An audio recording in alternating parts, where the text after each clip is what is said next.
Hi fans, please like our video and subscribe to the RotoWire channel.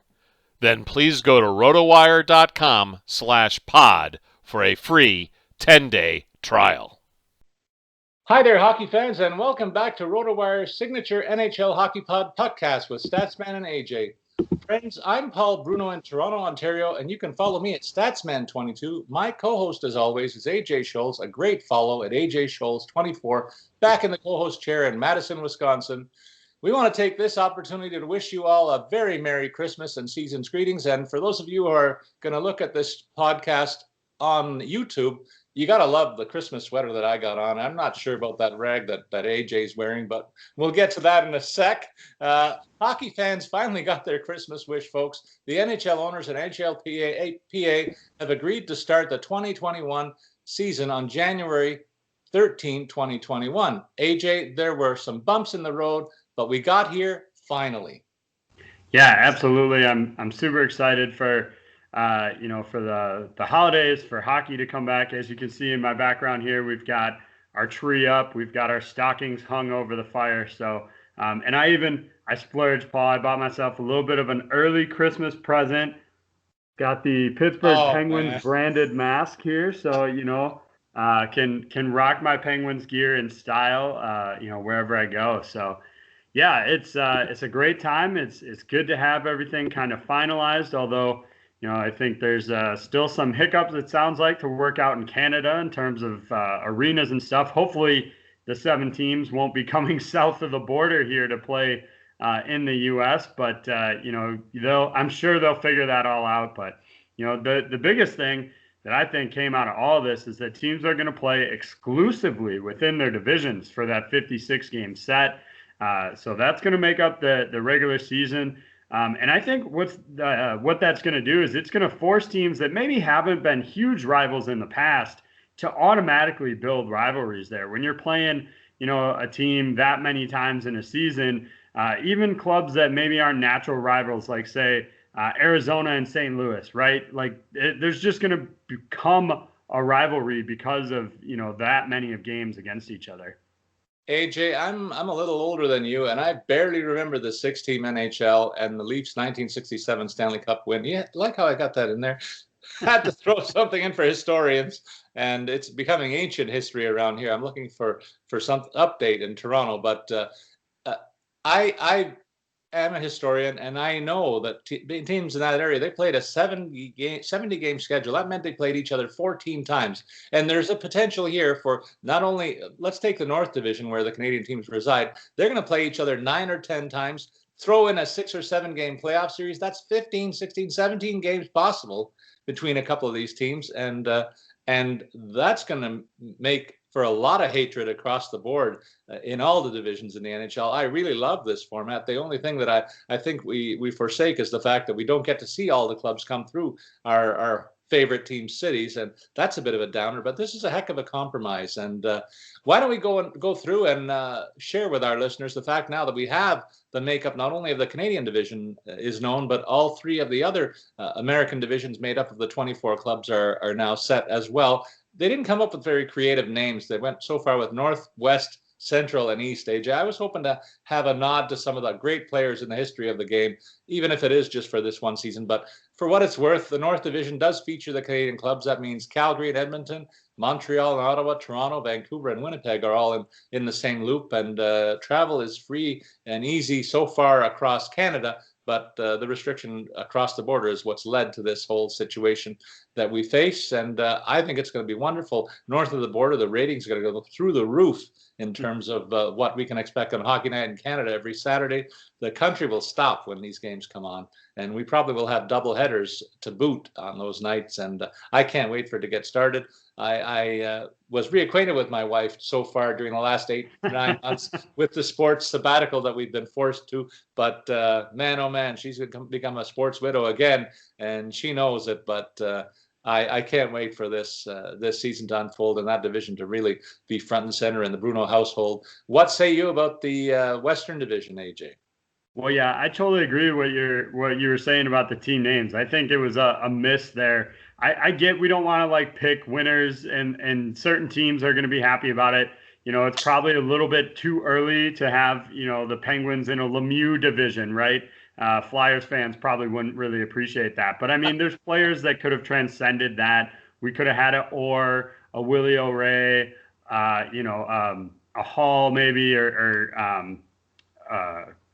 yeah, any one of those. Gretzky could have been one. I think there's a number of guys that would have been warranted there. Even if we wanted to recycle it to like really avoid anybody getting super upset, we could have done Richard Rocket and we could have done Vezina, division. Yeah, I think there's better things that they could have done than Northwest, East, and Central. And I get probably why Central, but to me, like South would have maybe made a little more sense there too.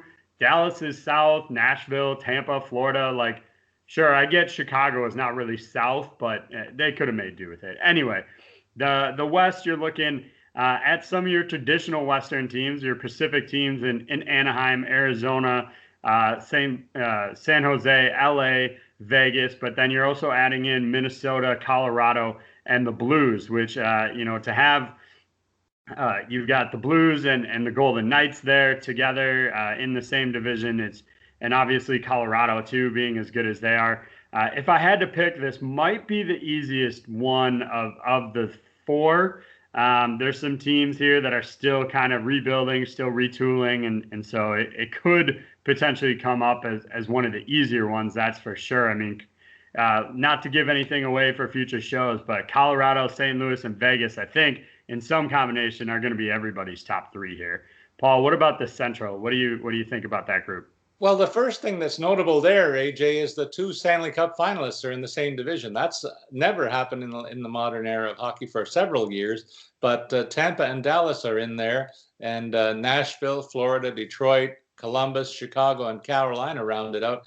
I think it's going to be a competitive loop, but not too many natural rivalries that are well known, but certainly Detroit and Chicago are there. Florida and Tampa are there, so they're used to seeing each other a lot. And I think Columbus is an up-and-coming team, Carolina as well. So it's going to be a competitive loop, and I think a tough one to call right now in terms of the leaders in the division. And don't forget, there's a few teams like Tampa that are not yet cap compliant, and the moves they have to make before the season starts may bring some of these teams back to the pack when we thought that they had a clear lead on some of the others. So intrigue aplenty in the Central Division before we get started here. And finally, AJ, the division that is probably going to hold your interest, and some great rivalries in this loop for sure. Yeah, I mean, other than probably the North, which has your natural Canadian rivalries, you've got the Battle of Edmonton in there, or Alberta in there rather. The East is probably right there with Boston, Buffalo, New Jersey, New York on both sides, Islanders, Rangers, Philadelphia, Pittsburgh, and Washington all rounding that out. I mean, to have Boston, Philadelphia, Pittsburgh, and Washington all in one division, plus some of the teams that have, the Islanders have been really good under Barry Trotz. Rangers are up and coming, and Buffalo. I think if you looked at this group last year, at the start of last season, you might have been able to pick out which ones are probably the top half and which are the bottom half, but I definitely don't think that's the case at this point. And there's some clubs that have made the playoffs a significant number of years in a row that may struggle to do so coming out of this East. Yeah, I think that's the news that's front and center when we talk about a few of these divisions. Teams that were looking like a lock in the regular course of a normal season for a playoff spot will be tough to fight for a playoff spot. We're going to find that out in the analysis of the Canadian division when we get into it shortly, AJ. And that's where we're going to start our show. But I'll remind our listeners that the schedule will be 56 games for each club. And as AJ said, the regular season will be played exclusively within a division. So some great rivalries in store for all of us. That means the U.S.-based teams will play each other 8 times during the regular season. Nice symmetrical 56 games on the season. So the seven foes will show up 8 times in your docket if you're a fan of those division clubs, while the Canadian clubs will face off 9 or 10 times each just to get to the 56 game total. AJ, we'll likely see plenty of back-to-backs. We'll probably see like teams show up in the opposing team's rink for 2 straight games or maybe 3 straight games. There's even a couple of hints that some teams will play each other 4 in a row. in their schedules. I can't wait to see that rolled out in the very near future. And the idea is to keep things tight and keep things rolling and get it all done before the Summer Olympics. That's the deadline that's imposed, and that means they got to get this done by mid-July. And so, as we said, we're going to get started with our preseason division previews featuring the North Division, or as I call it, AJ, the Canadian Division. But before we go there, partner, you have a job to do and reminding our listeners about BetMGM.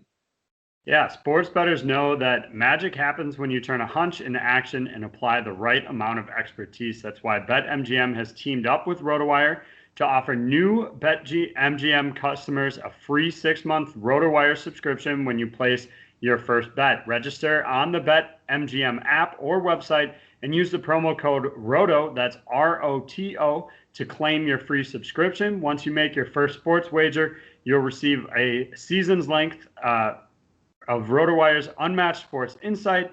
Find out why BetMGM is the king of sportsbooks by signing up and placing your first bet today. Visit betmgm.com for terms and conditions.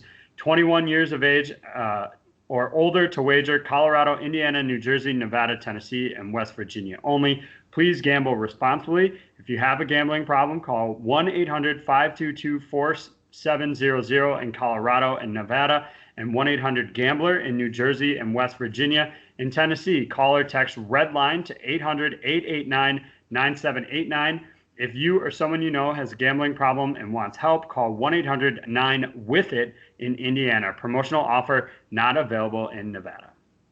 All right, partner, let's get into these Canadian clubs, beginning with the Calgary Flames. We'll start by reminding our listeners of a few tips that we shared last week in terms of new faces in these places. Calgary, of course, the big news here is they acquired Jacob Markstrom, taking him from Vancouver in terms of free agency, and Chris Tanev came along as well in that maybe the same flight to get out of Vancouver and sign up with the Flames. Josh Levo will be a depth forward here. Joakim Nordstrom, Dominic Simone, and Nikita Nesterov will all challenge for positions. We'll also break it down by going through the goalie situations for each club, defense, and forwards. AJ, why don't you begin with an analysis of the net minding situation in Calgary as you see it, and I'll answer your thoughts. Yeah, absolutely. So with the Flames, obviously, as Paul mentioned, Jacob Markstrom comes in to be the presumptive number one here.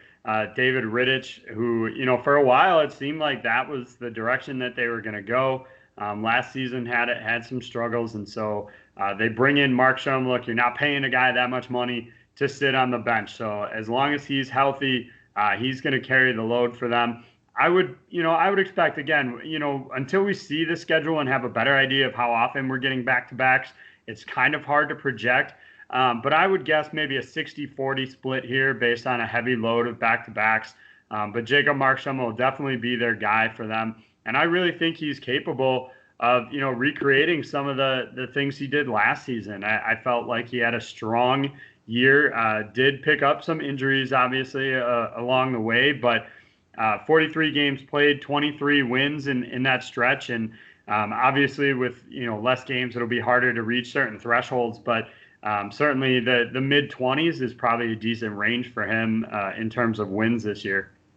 Yeah, I like the way you called it, AJ. And in looking at this goalie tandem, it's going to be something that a lot of teams emulate, where we don't have the presumptive number one who's going to play 80 to 85% of the games on too many teams going forward, and it's going to come in handy with what we expect as a condensed schedule. We'll have a better idea probably when we do some of the other division previews going forward, but I like your call about the 60-40 here, and maybe a titch more for Markstrom than that, but not much, I don't think, and they're lucky that they have that possibility. So we'll see how it all plays out going forward, but I do think Markstrom will be in there opening night and get the lion's share of the net minding. In terms of the breakdown on defense, Mark Giordano will have a new partner as his line mate when he gets out there. And I think Mark Giordano is going to be pretty happy, though, with Chris Tanev, a smooth skating guy who's just like almost in the same mold as the departed TJ Brodie, filling in that role. Noah Hannafin and Oliver Shillington will pick up the second pairing, and then it gets a little thinner beyond that. There's a couple of guys with NHL experience, including the aforementioned Nikita Nesterov, Juuso Välimäki, and Rasmus Anderson, all with a little experience. You can throw in Alex Petrovic in the mix. And then as a bit of a wild card, Alexander Yellison. AJ, what do you think about this group as a whole? I think it's not one of the strongest ones in this division, but the top four is pretty serviceable. Yeah, absolutely. I think Chris Tanev was a really good addition for them. He'll free up Mark Giordano to get into the play a little bit more, to have kind of that solid defensive partner. So I like his acquisition here. You can debate whether he was, worth the term or the price tag there, but overall, in terms of what they've got there, a good acquisition for them, I think. Overall, I agree. It's not the strongest group. It does drop off a little bit there. For me, the wild card is Nikita Nesterov, and whether or not he can transition his game, to the NHL level in kind of a fuller capacity than what we've seen in the past. So yeah, that's going to be the biggest question to me. He has games under his belt, but he hasn't played over here since 2016-17. So what are we going to get? Are we going to get kind of a revitalized player that kind of retooled his career a little bit? Or are we going to get somebody who struggles? We've seen all kinds of things when guys come back over from the KHL to the NHL. In terms of the forward group, I think this is the biggest strength for this team. You'll start with a top line of Johnny Gaudreau, Sean Monahan, and Elias Lindholm. I think this is a group really that can match up well with the rest of the league, really, in terms of a top line. They may not get some of the accolades that some of their contemporaries do, but this is a really strong group. The second line has a good 1-2 in Michael Backlund and Matthew Tachook. Right now, I think we're kind of projecting Andrew Mangiapane will fill that second line role, but there's a number of players that I think could be in contention. Dominic Simone could be an option for them, depending on if he's fully healthy and ready to go. But right now, I think Mangiapane will be kind of the leader there. The third line, again, there's some things I like about it. You've got Sam Bennett and Dylan Dubé that I think they're a really good pairing, some up-and-comers and can go well, but then they're kind of like dragging an anchor in the corpse of Milan Lucic along with them here. And so, I don't think it's been a good fit in Calgary for Milan Lucic, and I honestly would rather see even a younger guy like Buddy Robinson or Byron Frost to get a look there. So I think there's better options potentially, and move Lucic to a true checking physical role and put him on the fourth line. But I don't run the organization as much as I would love to run an NHL club. Nobody's asked me to do that yet. So fourth line looks right now like Joachim Nordstrom, Derek Ryan, and Dominic Simone. But again, that could shuffle around a little bit. Josh Levo, Zach Rinaldo are both in contention to get some minutes there. So for me, top line good. Second line decent, but it definitely, there's some concerns there for the rest of the way for me. And I think when you highlight the Calgary Flames, we know the first line is one of the top units in the league, and there's a few teams in this loop that have some awesome front lines, but the Calgary unit may be the equal of all of them, in my opinion. But the super pest in this division is Matthew Tachook. There's going to be fans in six other cities that are going to absolutely hate this guy before the end of the season, because you can't help but notice him when he's on the ice. He's a disturber, and he's a talented player to boot. So a really hard guy for me to take as an opponent of my favorite club. And Milan Lucic, one of the most feared scrappers in the league. I wonder, with the increased frequency of meeting up with the opponents in this division, if he'll be busier dropping the gloves than he has been in recent years. That'll be something to watch for if we see an uptick in fighting across the NHL.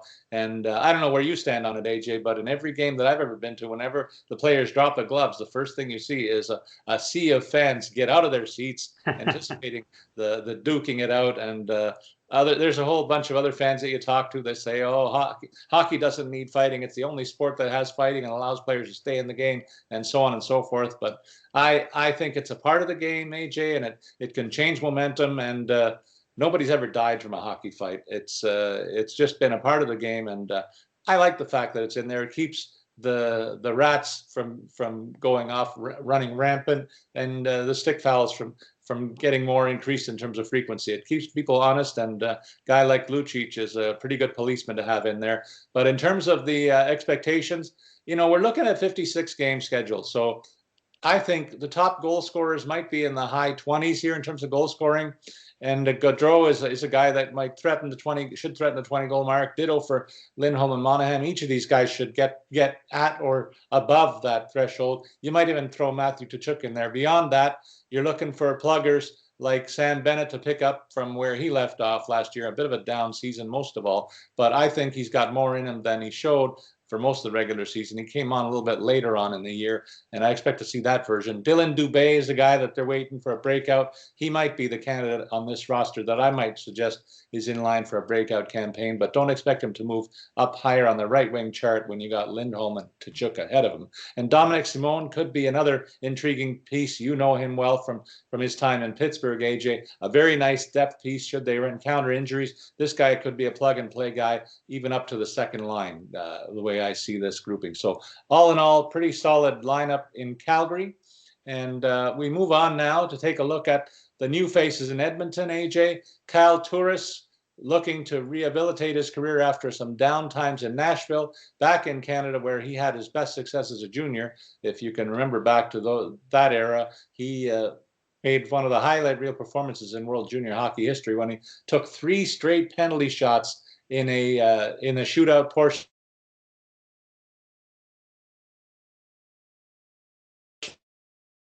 advance to the championship in his year. Tyson Berry looking to make up for a down year in Toronto, signed a nice free agent deal in Edmonton, and he's going to get a bigger role than even he anticipated because of some injury issues on the blue line. Definitely going to be the linchpin on the power play. Dominic Cahoon and Jesse Puljujärvi is another guy that I'm looking forward to seeing. What did he learn in his time in Finland over the last couple of years? This guy was a high draft pick that didn't really pan out in his first go-around in Edmonton, but is going to get another look-see here with the Oilers, and hopefully his game has matured, and he has as a player, and he fits in here. If he does, he could be a real surprise. But before we get to the forwards, AJ, I know you want to get to the goalie situation here and walk us through the tandem that should be familiar to Edmonton fans.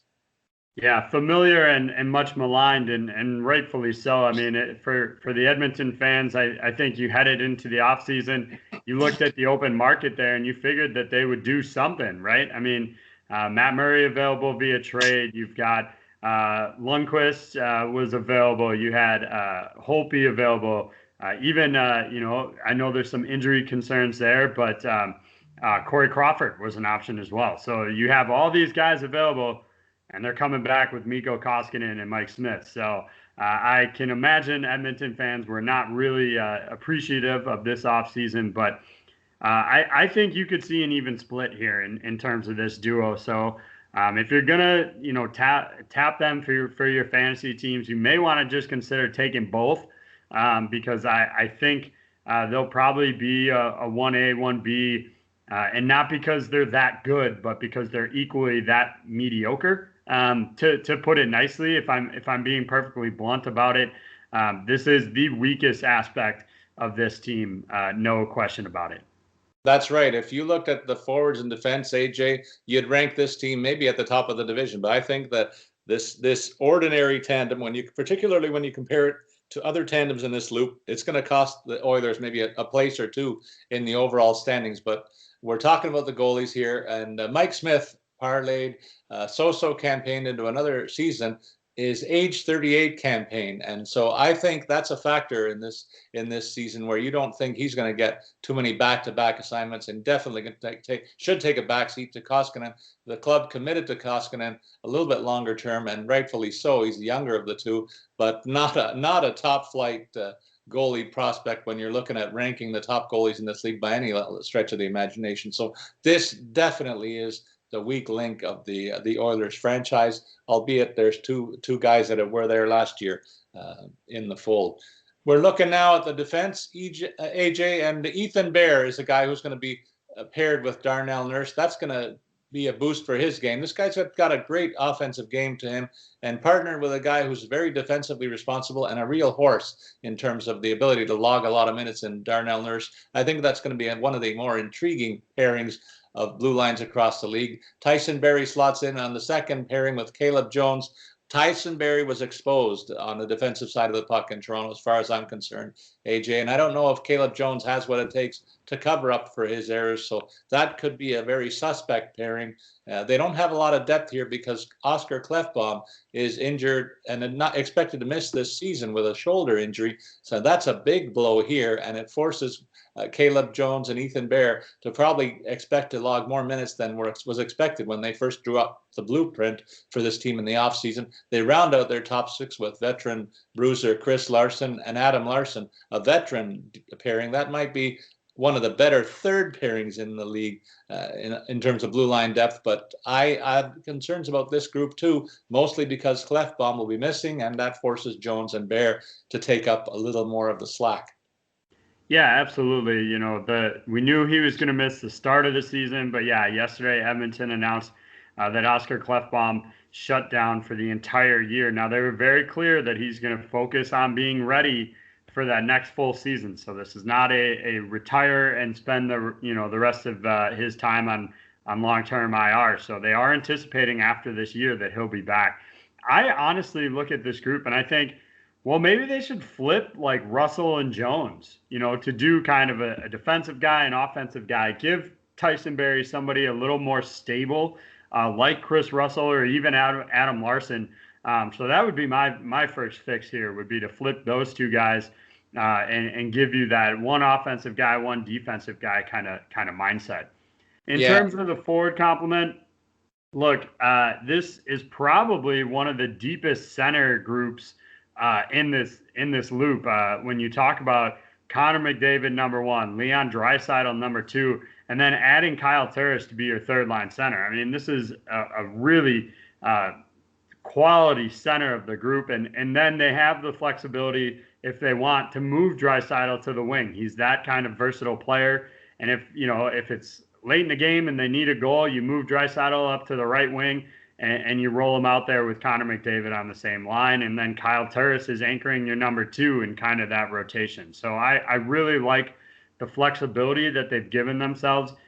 Overall, the first line is going to be Ryan Nugent-Hopkins, Connor McDavid, who have really paired up well. The question mark for me is who fits in on the right wing.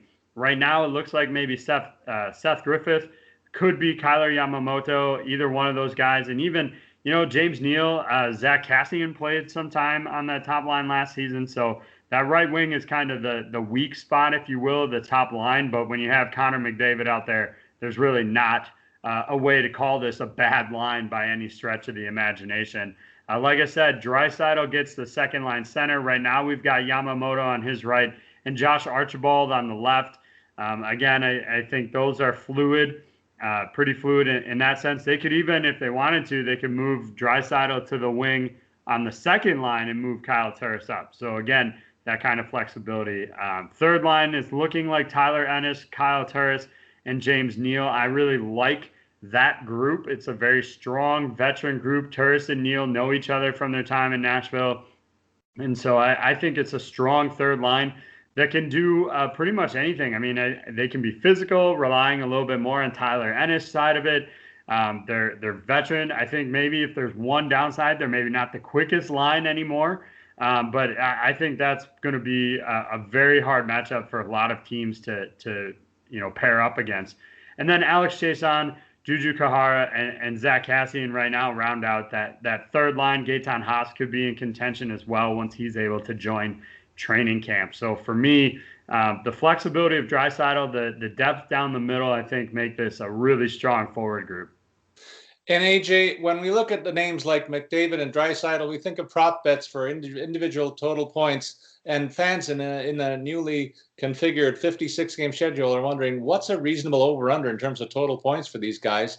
And I would say, based on an 82-game schedule, these guys would have been over 100 points in the regular season a lock. So that's better than 1.25 points per game. In a 56-game schedule, that means they're expected to top the 70-point mark. So if you're looking at the lines that are out there, use that as your barometer. I would take the over for McDavid and Draisaitl for a 70-point season. I think they could get even closer to 80, but for each of them. So that's just a bit of a numbers game that we play now with the 56-game schedule to figure out what's reasonable and expected for two of the league's top scorers that are featured in the middle of the ice for the Oilers. You mentioned Kyle Turris slots in as the number 3 position. He had a chance in Nashville to be in that role. Didn't work out very well, but I think back in Canada, back possibly featured on a second power play here, could do wonders for him. You mentioned the turnstile that we expect on the right wing, and that is an opportunity for us to offer another reminder in an area of RotoWire's website that you work on a daily basis in terms of setting the lineups. That's one of the tabs that we have when you look at the RotoWire hockey side of the site. We update those situations on a daily basis because we're in contact with people who report on the practice lines and practice reports and game day reports for each of the teams. And that's where you're going to get the best information for who's playing where. Right now, we feature Seth Griffith there. Something a bit of a surprise when you look at other names that are listed here. But if he does line up, he's going to be a great value in daily fantasy for those people that do follow RotoWire's site. Kyler Yamamoto and James Neal will have something to say. And you mentioned Zach Kassian was featured in that unit for much of the season, riding shotgun for Nugent Hopkins and McDavid, giving them a little bit of extra ice is no small factor in why he was deployed there. A guy on the left side that I'll be watching for is Tyler Ennis. This guy even got some power play time on a very strong second power play unit in Edmonton. Re-signed for that same role and is good injury insurance should one of Nugent Hopkins or Josh Archibald get hurt. Even Alex Chason could move up to a second line. So really, you mentioned the word fluid. I expect plenty of fluidity here among the Edmonton forwards, even when they're healthy, and let alone if the injuries do crop up. So lots of talent up front. Definitely the strength of this team, particularly that 1-2 punch at center ice, AJ. Now we move on to the next club in the pecking order, and that's the Montreal Canadiens in the alphabetical order, I'll say, not pecking order. We'll get to the pecking order soon, and we'll have fun with that, believe me. New faces in Montreal, Josh Anderson. They signed this guy to a long-term deal. I think it's going to be a contract that bites this club in the butt before too long. The guy had an injury-commuted campaign, did show up in the playoffs and showed up fairly well, but when you look at 1 goal in 20-some games in the regular season, I wonder if that's a pace that he's going to emulate in Montreal. I expect him to do better than that, but if he doesn't, man, the boo birds will be out in the streets for this guy. Never mind the fact they're not in the arenas. Tyler Toffoli, I love the way this guy plays the game, AJ, and fans in Canada are going to get to see him more regularly than the late nights on the West Coast, and a rugged performer. I have more faith in him being a factor in Montreal than Anderson, to be quite frank. Joel Edmondson, another big presence on the blue line. Big and slow is the way they like them in Montreal, I guess, because that's the profile that I see when I look at some of the names on this blue line. Jake Allen, this might be one of the more intriguing signings, AJ, when you consider that they spent about almost $15 million on their goalie tandem. And before this 56-game schedule and in anticipating an 82-game schedule, I wondered out loud, why did they do this? But Marc Bergevin could come out really smelling like a rose because he signed Jake Allen to back up Carey Price, and they won't fear the back-to-back nights at all in Montreal. And with that, a great segue for you to talk about the goalie tandem here and forecast what you expect to see. Yeah, absolutely. I mean, you hit the nail on the head. It's definitely the most expensive goalie tandem in the NHL. There's no question about that. Even outpacing the Vegas duo there as well in terms of overall costs, and that's because Carey Price is the highest paid goalie in the league at $10.5 million, and honestly worth it. Look, I know Montreal hasn't had a lot of success the last couple of years, but if you look at that team, just imagine them without Carey Price. Like, this is, in some of these years, this would have been like an Ottawa bad team without Carey Price for a number of years. And so he has earned this team plenty of wins and deserving of every dime penny that they have to give him. I think Jake Allen's addition, if they can make it work with the cap and the rest of the lineup, I think is really a good fit for them. And you're right, Paul. This is a team that will have no concerns about back-to-backs. I still think we'll see Carey Price face upward of 70% of starts overall, just because, again, he's making huge money. He is that good. But anytime there's a back-to-back, I think we'll see Jake Allen in there. So I guess, if the schedule is set in a way that they play all 56 games in back-to-back sets, I would imagine they would go a 50-50 split just because they have Jake Allen to get there. But overall, I'm expecting Carey Price to still carry about 70% of the starts here. Yeah, I think that's a very good analysis of the breakdown.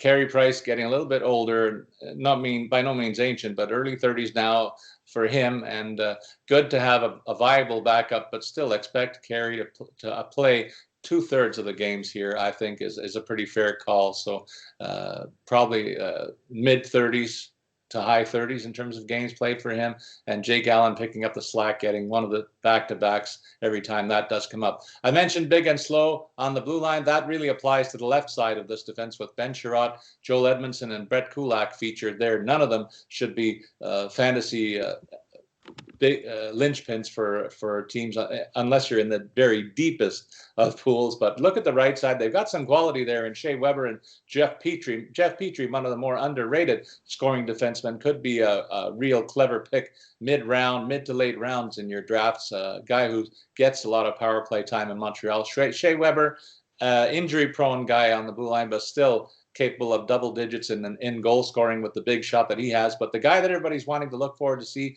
is Alexander Romanov, and how the youngster does fit in as he makes his NHL debut. He's got a guy that on paper looks to be a contender for the Rookie of the Year honors should the hype meet up with performance this season. AJ, what do you think of this mix?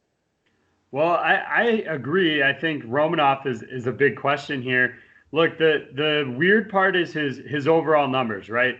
And maybe it's just a deployment question, but his last two seasons in the KHL, played 43 games in each of those seasons, oddly enough, and had 4 points 1 year and 7 points last year. That's really not a lot of offensive production.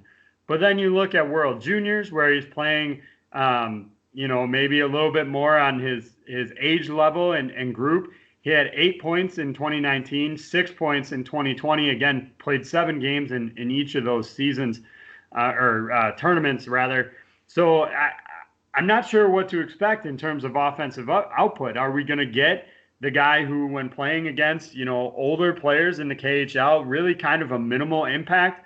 But maybe it's just because they had other options on the power play, where I imagine he contributed power play, performance at World Juniors. So I am intrigued to see where he fits in. I think he projects to be in the top 6 here. Although, Victor Mete, Cale Fleury are both capable players who might have something to say about that. But, I do have some question marks there. It's definitely, I think you summed it up well.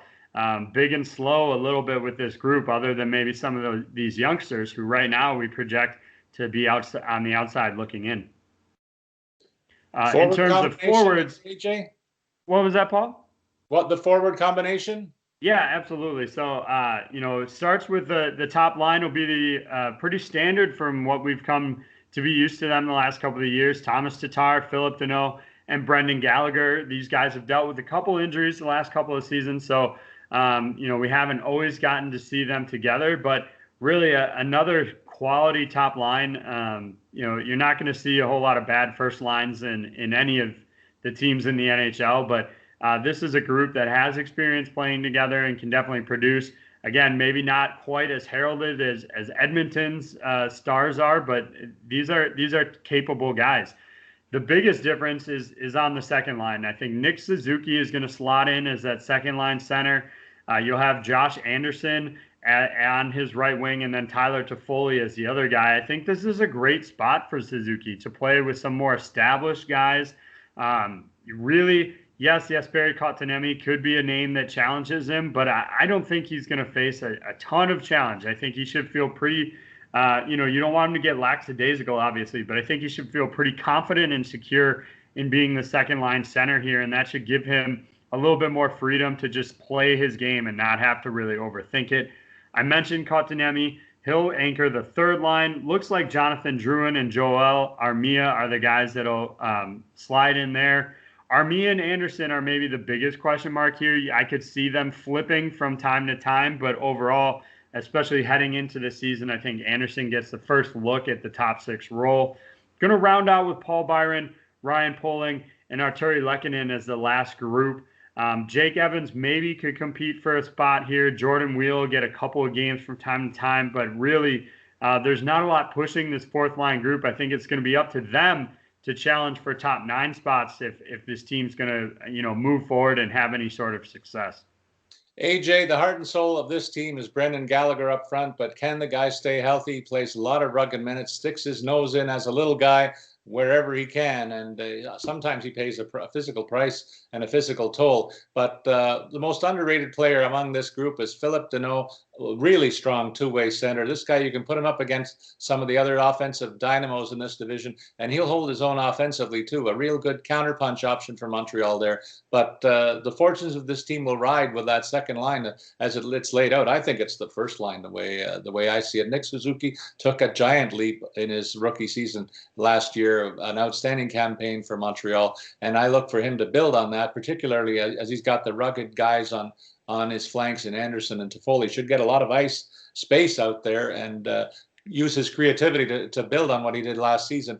The success of this team, though, may well be determined on what happens with Jesperi Kotkaniemi. We took some hits from our buddy Daniel Negreanu for panning this guy last year, and really expectations for Montreal this season, in my mind, are largely tied to whether he can take the quantum leap or even something approaching that Suzuki did last year and bring the best out of Jonathan Drouin, who signed a big contract here in Montreal and really hasn't lived up to that billing by a long shot, and that's why he's relegated to third line minutes. He needs to get his act together to improve the fortunes of this club. Armia has shown flashes of being a top 6 winger here, but slotting him in on the third line on the right side just tells you they have a bit of depth on that flank, and Lehkonen is a guy that's going to challenge that, as you suggested.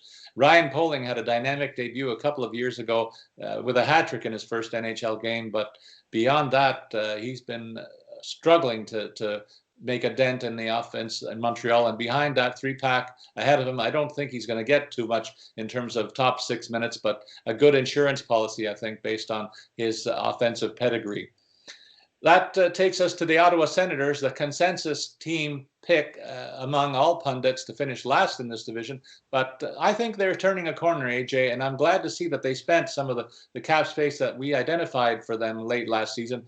They signed the likes of Evgeny Dadonov, Matt Murray, Alex Galchenyuk, Austin Watson, Eric Goodbranson, and Josh Brown in the offseason. Matt Murray's going to anchor their goaltending pairing, and Galchenyuk and Dadonov certainly going to improve the offensive weaponry here. But I want to circle back to the goalie situation, and maybe you can explain to me why Murray chose to go to Ottawa, signed for big bucks. That might be the biggest motivating factor that entered his decision. But how does the goalie tandem look to you?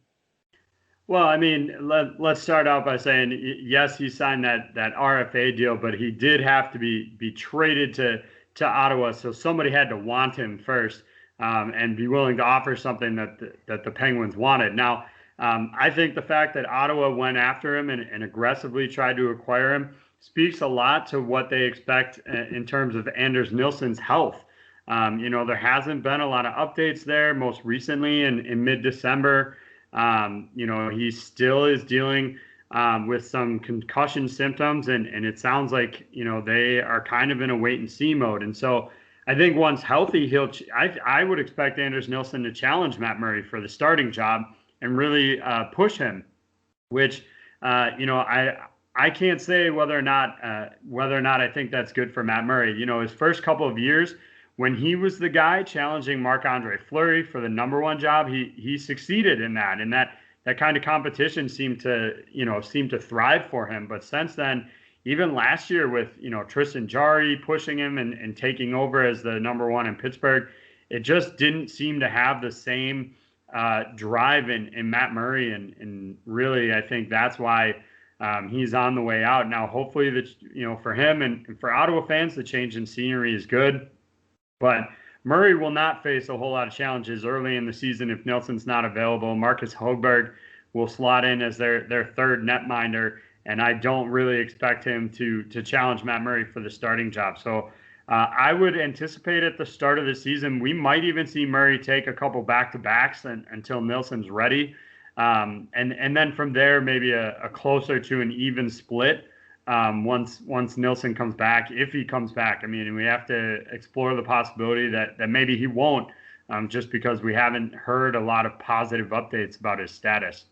Yeah, on the flip side, if he does get healthy, AJ, we got to mention the Seattle Kraken are going to be looking at situations like this where there are two goalies on a team that could be considered almost equal if they're both healthy. And I think this is one of them where Nilsson was showing an uptick in his career trajectory in the last couple of seasons, making a dent in the Ottawa goalie pairings and showing quite well from time to time. So I think Seattle's going to keep an eye on this and many other goalie tandems across the league. If healthy, I think he'll close the gap on Murray fairly quickly in terms of the goalie split here. But I do think on paper it looks like at least a 60-40 heading into the season. We turn our attention to the defense tandems, and Nikita Zaitsev is a guy who signed a long-term deal in Toronto, but the Leafs flipped him in a trade, and Ottawa picked him up.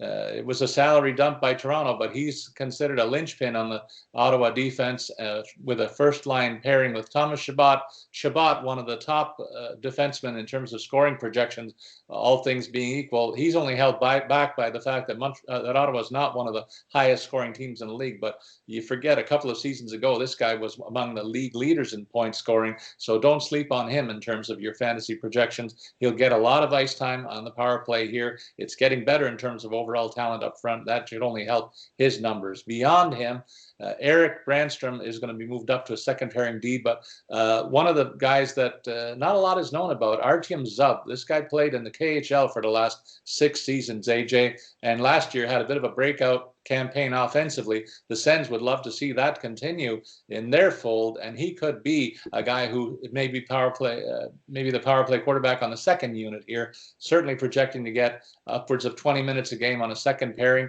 Beyond that, it's depth pieces like Eric Goodbranson, Josh Brown, Christian Wallin, and Mike Riley will battle for third-line minutes on this grouping. So keep an eye on Zub and Chabot, I think, in terms of fantasy value on this blue line. Yeah, I totally agree with everything you said, Paul. And Zub is the big question mark.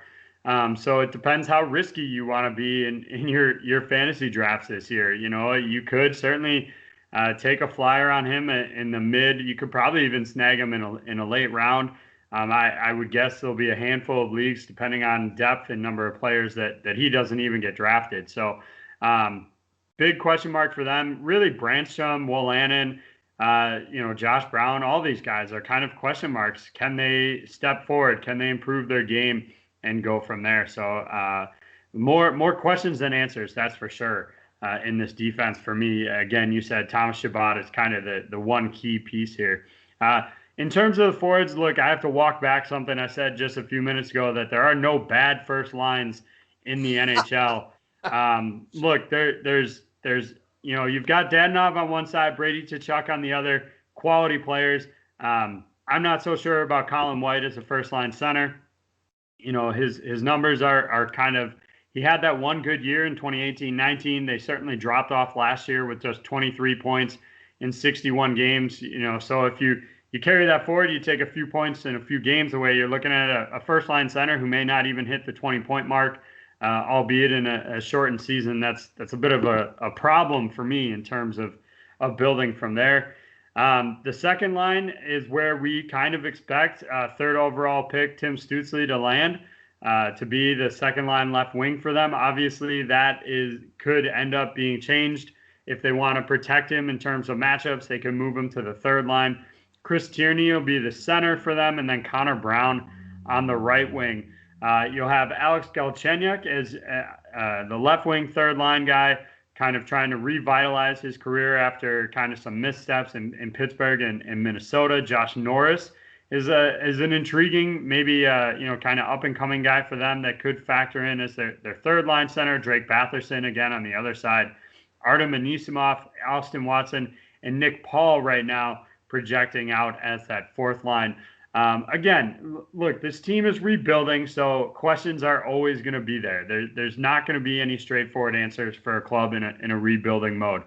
Does Stuetzle come in and just dominate? Does his game, I talked about this when we talked earlier in the season. I might have taken him number 2 instead if I were drafting, just because he's playing in the DEL, which is the league that has grown adults playing in it. And I think the competition in the DEL has been steadily rising.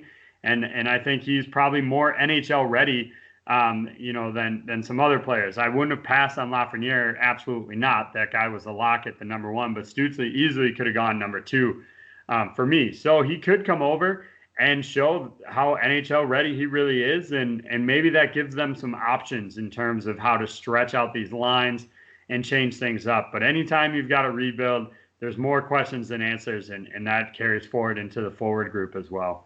Yeah, the addition of Dadonov for me is a good one for Ottawa. That's a nice upgrade on the top line. But you mentioned it could be a real bit of a turnstile at center. Colin White not inspiring me as a number 1 guy. Look at a guy like Artem Anisimov. He's played top 6 minutes elsewhere, even in Chicago, and so maybe he gets a look in the top 6. It's another reason to keep an eye on the RotoWire lineups that we put out. Stuetzle is going to get a lot of ice time here and could be in line for a Calder Trophy if he does take advantage of that. Right now, he gets a chance at top 6 minutes and probably some power play time. That's a good opportunity for him to get his feet wet in the NHL. And maybe last chance saloon for Alex Galchenyuk, though. If he doesn't get his act together this year in Ottawa, it could be lights out and maybe a trip back across the pond to the KHL to see what he can come up with in terms of salvaging a career that's gone south in the last little while. Up next, AJ, we get to my favorite club, the Toronto Maple Leafs. New faces we highlighted: Joe Thornton, Jimmy Vesey, Wayne Simmons, Zach Bogosian, Travis Boyd, TJ Brody, and Mikko Leitnin, maybe the most intriguing of all, coming across the pond as a stalwart in the KHL to suit up on the second pairing, I think, on the Leafs blue line. But let's take a look at the goalie tandem first. AJ, what do you see there? Well, first, I should have warned our listeners ahead of time that if you're listening in your car or watching on YouTube, you should be able to skip ahead about an hour by the time Paul gets done talking about Toronto here. So no, it won't be that bad. Paul likes to keep things short and succinct, so he has to rein me in more often than anything. In terms of the net mining, look, it's the Freddy Anderson show. Despite all the talk in the offseason that he was going to be shipped out and that they were going to go in a different direction, that they were in on Matt Murray at one point. I think hearts maybe stopped for a minute in Toronto when the news first dropped that they were making a trade with the Penguins. People were probably worried that that's the direction that they were going there, to bring in Matt Murray or something. So, behind him, I think Jack Campbell's the presumptive number 2, but they brought in Aaron Dell to at least compete. Dell's had some rough, especially last year, a rough season in San Jose. Really didn't grab his chance to take over as the number 1 for them with Marty Jones struggling. He just struggled along with him. So I think Campbell goes into camp as the number 1 or a number 2 option here, but I would not be shocked if Dell secured the backup job during training camp. It'll certainly be a competition. Freddy Anderson, again, this is another one. I would expect 70% of games to be around where he ends up taking this, just because of, Campbell seems like a good up-and-coming prospect, but when you got a guy like Frederick Anderson, you don't sit him on the bench, in my opinion. So 70% of games is where I project him to land. I think that might be right on, AJ, but I do think it's worth noting that he's in a contract year and the Leafs are in a real conundrum about what happens next season to their goalie tandem. Campbell is a guy who was a former first-round draft pick, been a career backup. He's going to get more ice time because of the back-to-back situations, and they're going to really keep a close eye on him to see if he can be a key part of a goalie tandem going forward. He signed a longer term than Anderson on his current deal, and so that's a factor too. But Freddy has one more chance to make good in Toronto, and this is it. So the motivation is there for him, and I expect him to really take flight this season. The blue line here, AJ, is, I think, much improved and high time. Morgan Riley, I think, gets back to the definite 1A, and he's going to be the starter on the power play. He ceded that role to the departed defenseman now that we talked about in Edmonton, but he's going to get the reins again, and I think he could be one of the top scoring blue liners. His new partner on the regular pairings is TJ Brodie, perhaps the best partner he's had in terms of overall skills in his career in Toronto. And pretty soon he's going to be playing for a new contract too. So I expect one of the more elite defensemen in the NHL to be Riley once again. And Brodie could see an uptick in his career trajectory. He knows what it's like to be a first pairing guy as he was in Calgary. The second pairing could be the Leafs shutdown group. That's Jake Muzzin, one of the heart and soul guys on this club, and Justin Hall, maybe the most improved player on the team, but certainly a guy who will be dangled in front of, I think, Seattle at the expansion draft next season, the way I see it. Mikko Leitnin, I hinted that this guy could be the linchpin on the second power play for the Leafs. He was the best defenseman in the KHL last year, comes across the pond and will get a regular shift on this team. And I could see him making a case for second pairing minutes. But right now he's listed as third pairing behind the four that we mentioned. And Zach Bogosian gives some bite to this blue line. And the defending Stanley Cup champion comes here with that pedigree too and pushes the likes of Dermott and Marinson to fourth line possibilities. Even Rasmus Sandin, a young guy who had showed glimpses of really good skills in his cameo last season. He'll have to fight for minutes here and prove that the off-season weight training program that he was on will bear fruit. So much better depth here on the blue line in Toronto. Yeah, I think, as you kind of alluded to, Mikko Leitnin is the biggest question mark here for them and what he can bring to the table in terms of production on the back end. Has been an overseas guy for much of it, or for all of his career rather, and I think it'll be interesting to see. Has some offensive upside. You look at his numbers in the past. This season, he started out with Joker in the KHL to start the year, 17 points in 17 games. That's a pretty good start to the year before you head into your first NHL training camp. So it'll be really interesting to see what they get out of him. And I agree, Paul. I would be surprised if he doesn't, get up into top four for them before, say, February. Honestly, I know we're starting mid-January, but I'm not sold on Justin Hall. You obviously see him a little bit more than I do, but I think Leitnin could be a top four very quickly for them. In terms of the forward complement, you've got Zach Hyman on the top line with Austin Matthews and Mitch Marner. Really no complaints about this group, and there really shouldn't be. They've produced really well for much of their time together. You got Ilya Mikheyev back after his injury last year with John Tavares and William Nylander. Look, those Tavares and Mikheyev had a really good start to the year before that wrist injury, and I thought he was potentially going to put himself in the Calder discussion with how well those two seem to be playing off each other and what they were doing there. So a good group. The third line is really interesting. You talk about the new faces and new places. You've got Alex Kerfoot here on the wing with Jumbo Joe Thornton playing center for the Maple Leafs, and then Jimmy Vesey on the right side. There's plenty of players that are going to push for spots here. Thornton might be the only one that's really locked into this line. I think Wayne Simmons could challenge. Even a guy like Nick Patan could push for the spot here. Fourth line, early on, you've got Nick Robertson, Jason Spezza, and Wayne Simmons. Travis Boyd will challenge Spezza, and I wouldn't be surprised to see these guys evenly divide the 56 games, if I'm being totally honest. Boyd and Spezza each playing like 28 or something. Wouldn't be a shock to me. So there's not a lot of weaknesses in this forward group. Even looking at a fourth line, look, I wouldn't want to play against Wayne Simmons, Jason Spezza.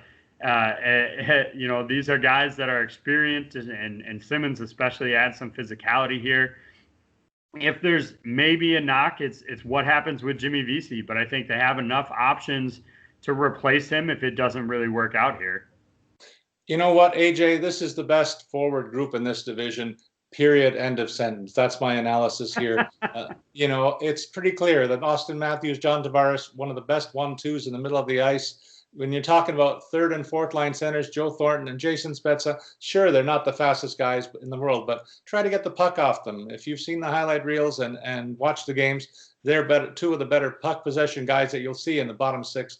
And that's not even talking about any of the wingers. Nick Robertson lit it up in junior hockey, and he showed well in a cameo in the playoffs last year. He'll move up very quickly in this roster if that trajectory that he showed early on, those skills that he showed early on, they manifest themselves over time. Wayne Simmons is a guy that I look to challenge VC, and maybe Nylander if Nylander doesn't get out of the gate. There's some real pressure on the top six here to do right.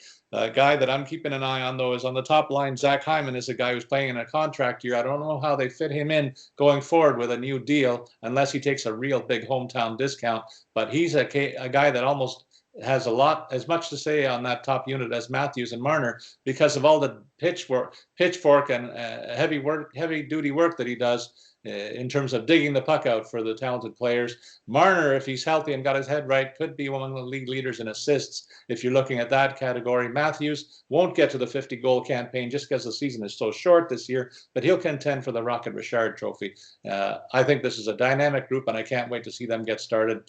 AJ, take us to Vancouver. Yeah, the new faces and new places are pretty limited here. So it's Nate Schmidt on the blue line, and then the big one, Braden Holtby. It was honestly more departures for Vancouver than additions in the offseason here. So with that about Holtby, we'll dive into the netminders. And I think he projects to be the number one here with Thatcher Denko being the heir apparent for them still. I don't think he's quite ready to take over as the number one. They obviously agree. But I wouldn't be surprised to see closer to, a 60-40 or even a 55-45 split as they try and get Demko acclimated to being a number one guy for them and really being the future. I think Braden Holtby is a short-term fix for them, albeit a fantastic short-term fix. If there's a guy that I would want to bring in as a short-term holdover to secure my net minding, it definitely would have been Braden Holtby here. So I love this goaltending tandem. I think it sets them up well for now and the future, assuming Demko continues to project in the right direction. Yeah, Holtby should be motivated after a bit of a subpar season for him that kind of greased the skids to get out of there and give way to the incumbent. We'll talk about that situation in upcoming weeks, but Holtby will be motivated by having to make up for a bit of a downtick last year. Thatcher Denko, a lot of people are high on him, and that's one of the reasons why Vancouver saw fit to see Markstrom leave. They had a lot of confidence in this tandem.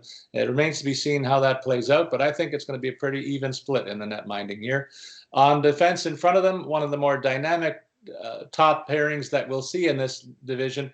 If they keep these two guys together, they're two of the linchpins on their power play, Alex Edler and Quinn Hughes, and very good puck movers, very good offensive instincts, and should be drafted in your deep hockey pools. Quinn Hughes definitely among the top 15 defensemen offensively in the league.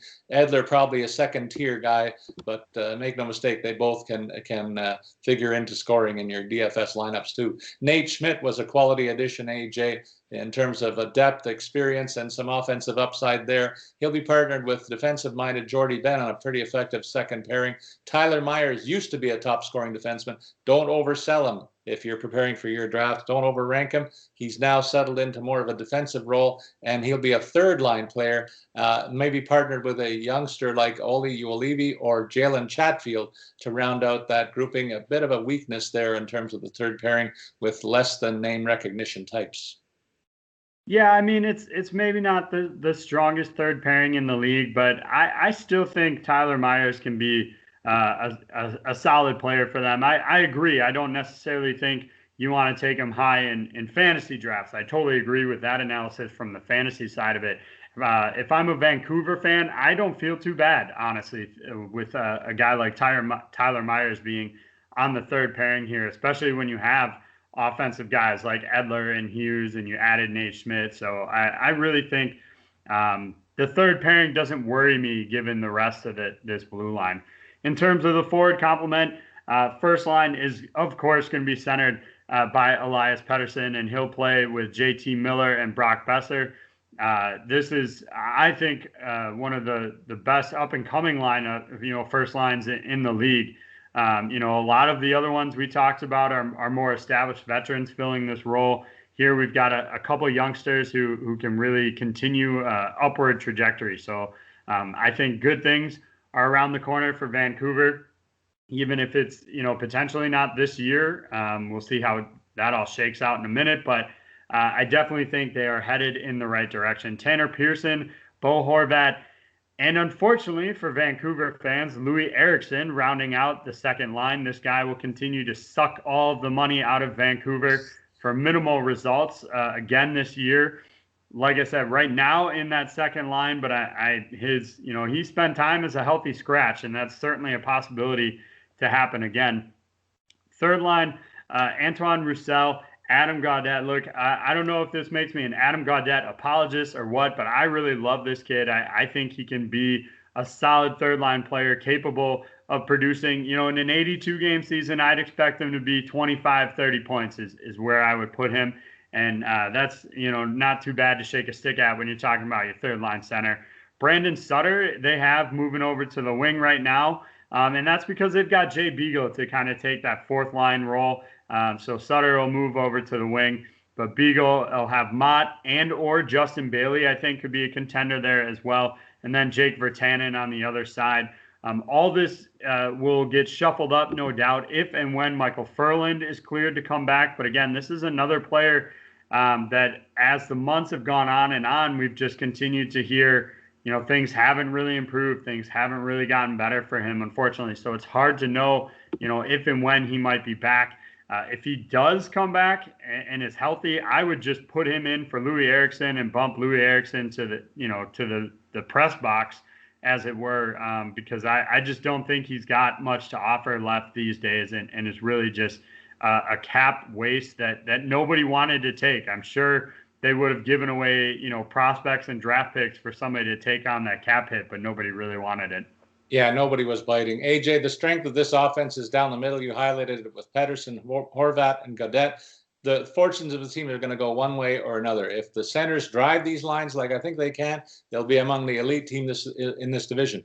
But the quality on the wings is a bit of a concern with me, and if they don't pull their weight, they could suffer in the standings. I'm betting on the centers myself, and elite wingers like JT Miller and Brock Besser might be best suited to switch onto separate lines. Tanner Pearson will be a key guy here. He's another guy who's played top 6 minutes in the past and will be asked to work with Horvat to drive that second unit. And I agree with you. The question mark here is Loui Eriksson. Does he manage to hold off the likes of Jake Virtanen and Brandon Sutter for ice time on that second line?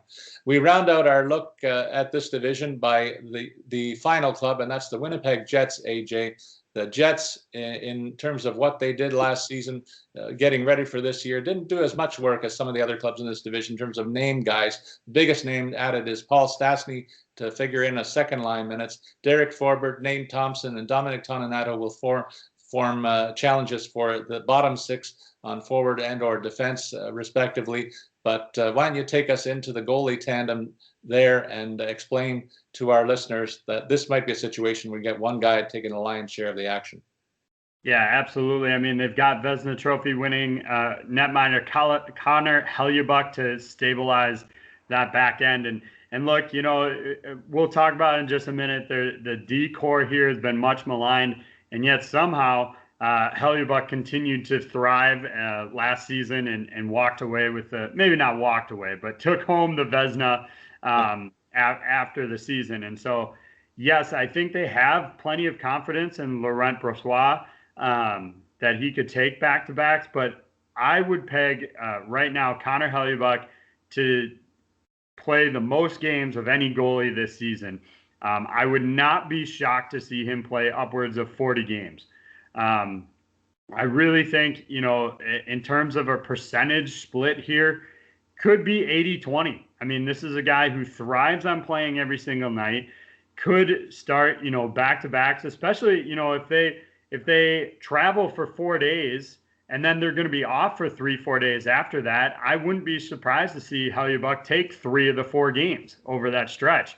even if there's a one or even two back-to-backs in that 4-game stretch. So he's my pick to play the most games this season. I haven't seen any specific props on that yet, but if you're looking out there and you're looking at it, whatever they set it at, unless they set it at 50, take the over in terms of his games played. I expect him to lead the league in that category this year.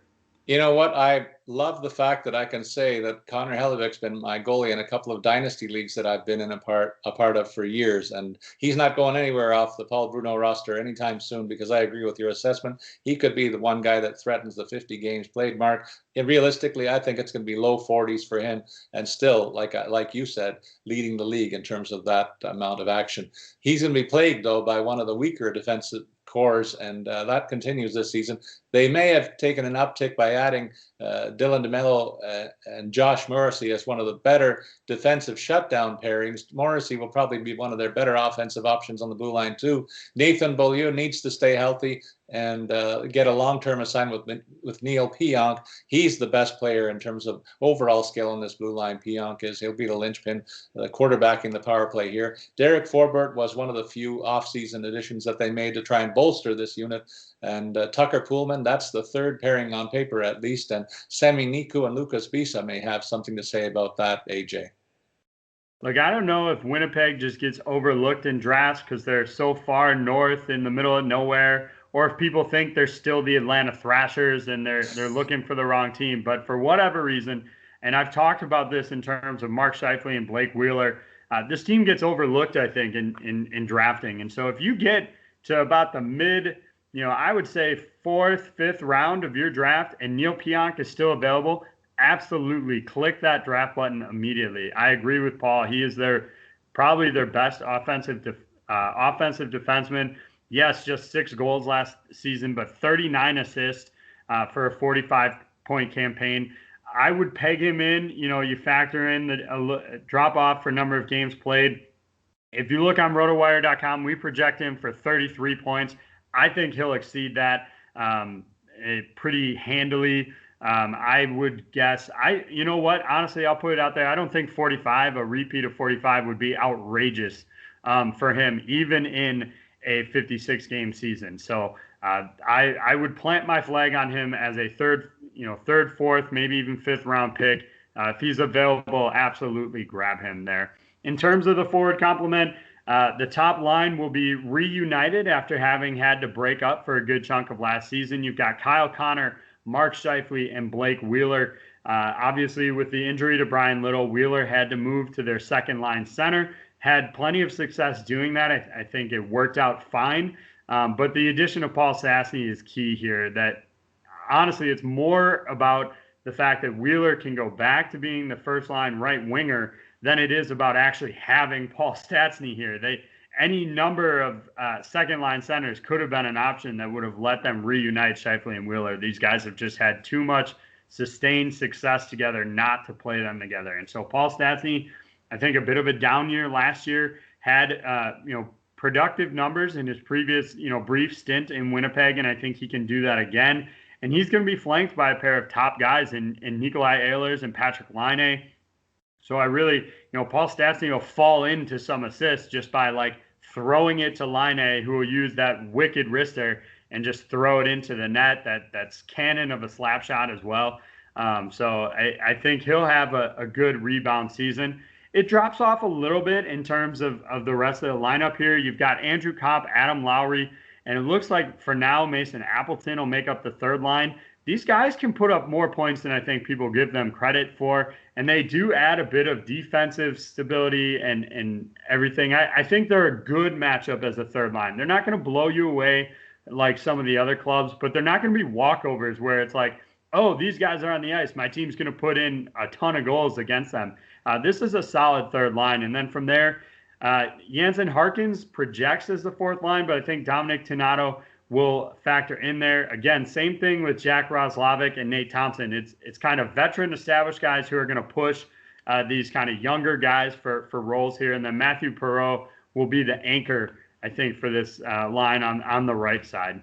There's plenty of intrigue for me when you look at this offense, AJ. Certainly, Scheifele and Wheeler are the guys that drive this team and are the team leaders and point producers. Kyle Connor's a guy that consistently was a 25 to 30 goal scorer the last couple of years, so don't underrate him in your drafts. He could be a sneaky pick in the earlier rounds that you should take a look at. Paul Stastny will be tasked with getting the most out of Ehlers and Laine. He's a very good distributor of the puck, and I think an upgrade over what they've had at the second line center role. This will be a real good chance for him to reassert himself as one of the top 30 centers in this league. I'll say Stastny has that kind of upside, in my opinion. But really, the key for me is, where is Patrick Laine's head at? He has made no bones about it in the past that he wants to play with Scheifele on the top line. And if he doesn't get his head squared around to playing a second line situation with Stastny, that's going to drag him and this team down. And I think it's a very key factor that should not be understated. And I'm glad I said it for both of us, AJ. We'll see which one of us is right, because I know when we get to the way we look at the predicted order of finish, it's very different between you and me. And I want to hear what you have to say first. Well, yeah, so I'm going to start, maybe it's just top of mind here because we just talked about them, but I'm going to pick Winnipeg to win the division. They have, some would say the best goalie in the league, for sure, one of the top two, if you want to throw Andrei Vasilevsky rightfully into that conversation. So they've got a goalie that will steal games if the rest of the team has a bad outing. He seems unfazed by having a kind of unremarkable D group in front of him. Look, he won the Vezina with the D group they had last year. I don't see why he couldn't do it again this season. And they added a minor piece, back there in Derek Forbort, but I think they just need some small tweaks. I expect Neil Pionk and Josh Morrissey to continue to improve. They'll get DeMello for a full season here. So for me, there's enough improvement on the D line with an already stud goaltender and a top two lines that'll rival any in the league. So for me, Winnipeg, I think, wins it. Toronto comes in number 2. We talked about they've got all those same pieces. Top stars on their top two lines, a solid netminder. I would say they have a better D core, absolutely, but I would give the edge to Hellebuyck in terms of the netminding there. So Toronto at number 2, Edmonton at number 3. They've got the best, arguably the two of the best players in the league in Draisaitl and McDavid, so they're not going to be out of the playoffs. From here is where I kind of had some struggles. I like Calgary a lot. I think there's a lot to like about that team, but the goaltending is a huge concern for me. Montreal has the goaltending, but we talked about their D core is not the speediest of guys, so there's some problems there. All that to say, I eventually landed on Vancouver as the number 4 team here. They improved the net minding with Braden Holtby. They've got youngsters on defense who are up and coming. Yes, there's some concerns in their top 9 that I highlighted, but they also have one of the brightest up and coming stars in the league in Patterson. So I've got Vancouver at 4, Montreal at 5. Carey Price is not going to let them lose enough games to be at the bottom of this league, that's for sure. Calgary at 6 because of their goaltending problems. And then Ottawa, as we all know, coming in last, despite, I would say improved netminding in Ottawa with Matt Murray there. But it's just not going to be enough for a team that's still in the midst of a total overhaul in terms of their team. AJ, long-term fans have never heard me say the following in our season previews. I'm picking the Maple Leafs first in this division. Okay, I've never said that in 6 years. And you talk about me being a Leaf homer, but this year I'm putting my flag on the Toronto club finishing first, and for all the reasons that you mentioned, very top to bottom depth on the offense. I think a motivated Freddy Anderson is going to be a better version of Freddy Anderson than we've seen in the last couple of years. One of the league workhorses as well. Should be one of the first goalies picked in most drafts behind Hellebuyck, no question. And the defense is much improved. I think that's the key that holds the fortunes of this club. If that group can approach the level of improvement that I expect, I think the Leafs will win this division, and I'll say almost handily over the rest of the league. I think otherwise, if they don't play up to expectations, Leafs will still be threatening no worse than second place in this loop. Definitely the top 6 teams, I think, are pretty easy to pick. Ottawa, for me, winds up in last place, but they'll surprise some teams this season, and they play some teams 8 or 9 or 10 times. They're going to beat a couple of these teams 3, maybe 4 times, and really be a wrench in the plans of some of the other clubs that expect to be in the playoffs. So we'll get to the second place team now. The Vancouver Canucks are my pick, largely on the strength of a real nice 1-2 punch at center and on the blue line, and the fact that they've got a very nice tandem in the nets that we've highlighted earlier on. So really some really good baselines expected, based on the facts that they have some really good star power in those positions. And I think the supporting cast is good enough to put them in a second place position ahead of a team like Edmonton that has, I think, a clear deficiency in net. And I think you echoed that sentiment as well. Certainly one of the top tandems at center in the league that's certainly going to fill the net at the other end of the ice. They're going to be involved in some high-scoring games this season, Edmonton is. But I think they're in for a playoff spot. I know you agree. And it's funny that that's the only team that we have in the same standings, aside from Calgary and Ottawa in this division. Montreal, I pegged them to be a fourth-place team, largely because I want to see a Toronto-Montreal playoff in the first round, AJ. And that could be a lot of excitement in upper and lower Canada here.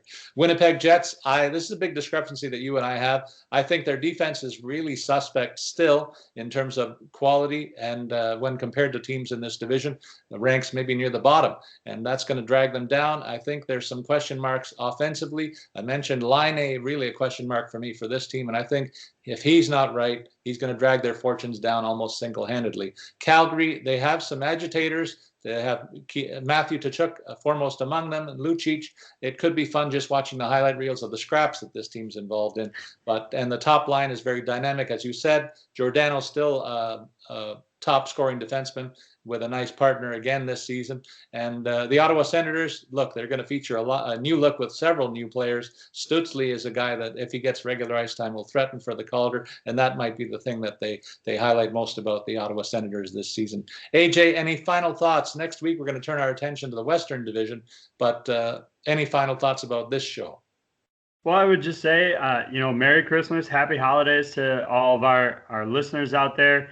And I would love to see, your team branded gear, whatever you get for Christmas, tweet that out to us. I got the Penguin masks here. I got this jersey a couple years ago. So I'd love to see what you get for your holiday tweets. So tweet those at us, as Paul always mentions at the top, at Statsman22 for Paul, at AJ Scholz for me, AJ Scholz24 for me, and send those pics to us, Christmas morning and the days after. Indeed. I echo your sentiments, AJ. Merry Christmas and season greetings to all our listeners. It wraps up this episode of Puckcast, the first of our division summaries. We'll look at the Western Division next week.